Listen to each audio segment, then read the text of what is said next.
আসসালামু আলাইকুম দর্শক, আমি যেটা নিয়ে কথা বলতে আসছি আসলে এটা হচ্ছে আমাদের বাংলাদেশ। আর আমাদের বাংলাদেশে প্রতিনিয়ত এভাবে ভাইরাল নিউজ আসতেছে, একটার পর একটা ভাইরাল নিউজ আসতেছে, এক একটা পর একটা ধামাচাপা হচ্ছে।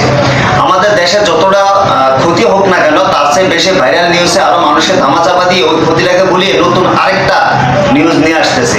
আমি কথা কি নিয়ে বলতেছি আপনারা এতক্ষণে নিশ্চয় বুঝে গেছেন। দর্শক, কিছুদিন আগে পাথর দিয়ে আঘাত করে সোহাগকে হত্যা করা হয়েছিল, সেটা নিয়ে খুব তোলপাড় ছিল বাংলাদেশে।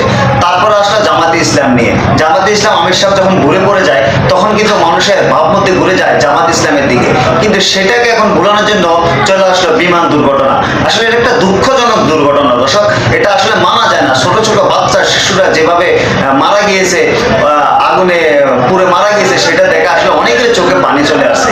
কিন্তু আমার প্রশ্ন, এটা হচ্ছে আমাদের বাংলাদেশ, আর পরিকল্পিতভাবে যে কাজটা করা হয়েছিল, হয়তো বিমানের পাইলট জানতো না তার বিমানটা বাস্ট হবে এমন একটা জায়গায়। উনি চাইলে প্যারাশুট নিয়ে হয়তো নামতে পারতো, কিন্তু সে নামে না, কারণ সে দেখতেছে তার নিচে অনেক জনপদ রয়েছে, একটা স্কুল রয়েছে, বাচ্চারা রয়েছে, কিন্তু চেষ্টা করার পরেও তার চেষ্টা সফল হয়নি। কিন্তু কেন সেটা সফল হয় নাই, সেটা নিয়ে হচ্ছে আমার একটা প্রশ্ন। আপনারা এই বিমানগুলো উড়ানোর জন্য আপনাদের আলাদা একটা জায়গা রয়েছে, আলাদা একটা ম্যাপ রয়েছে, যদিও বা সেটা যুদ্ধের বিমান।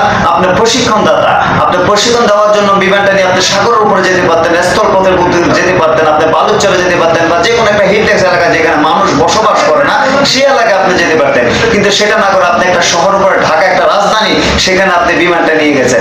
যাক, ভালো কথা, সেখানে নিয়ে গেছে, কিন্তু যে মানুষগুলো প্রাণ গিয়েছে সেই মানুষগুলোর কাছে কি জবাব দিবে এখন সরকার? যদিও বা এটা একটা নৌবাহিনীর বিমান ছিল, কিন্তু মানুষ সঠিকভাবে নিউজ করতে পারতেছে না। কতজন মানুষ মারা গিয়েছে, কতজন মানুষ আহত আছে, সেই খবর এখনো পর্যন্ত আমরা সঠিকভাবে পাচ্ছি না।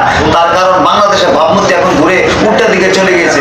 দর্শক, যারা মারা গেছে তাদের বাপ মাকে আপনি কি বলে সান্ত্বনা দিবেন? যে ছেলেটাকে সকালবেলা টিফিন খাবিয়ে, যে ছেলেটাকে স্কুলে ড্রেস আপ করিয়ে স্কুলে দেওয়া হয়েছিল, সেই ছেলেটা বিকালবেলা লাশ হয়ে ফিরবে, কখনো এটা ভাবছেন? আসলে গার্জিয়ান কখনো সেটা চিন্তা ভাবনা করছে? বাবা মার কোলে লাশ ফিরিয়ে দিবে এমন চিন্তা ভাবনা কার ছিল? কার ষড়যন্ত্র এই দুর্ঘটনা ঘটলো? আসলে বাংলাদেশের মানুষ সেটাই দেখতে চায়। আর সে ভাইরাল নিউজ প্রতিনিয়ত আমাদের বাংলাদেশে আসতেছে। হয়তো এই হত্যা অল্প কয়েকটা দিন, আরেকটা ভাইরাল নিউজের অপেক্ষা করতেছে মানুষ এটা ধামাচাপা দেওয়ার জন্য। এটা হচ্ছে আমাদের বাংলাদেশ। তবে মানুষের রাহাজানি, মানুষের কষ্ট, মানুষের দুঃখ, মানুষের সন্তান হারা বেদনা কি দিয়ে সান্ত্বনা দিবেন? আমার